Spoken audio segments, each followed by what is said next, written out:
Hi friends, எல்லோரும் எப்படி இருக்கீங்க?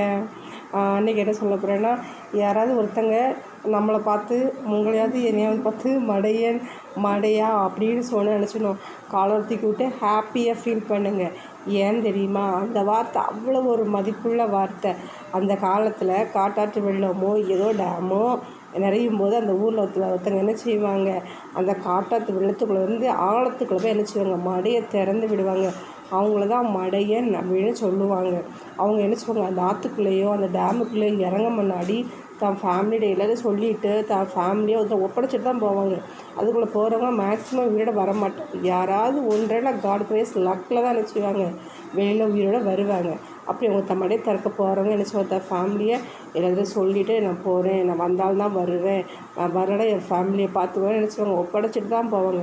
அப்போ அவங்க எவ்வளோ ஒரு தியாகி இல்லையா? உள்ளே இறங்கி போய் அப்படி நம்ம உயிரை துடிச்சவங்க நினச்சி உள்ளே போக நினைப்போமா? என்ன இருந்தாலும் எனக்கு அது தேவையில்லப்பா, யார் தான் எல்லாம் நான் சேஃபாக இருக்கணும்பாங்க. ஒரு நாட்டையோ ஒரு ஊரையே காப்பாற்றுறதுக்காக தான் உயிரே அர்ப்பணித்து போகிறாங்க இவ்வளோ பேர் தியாகி.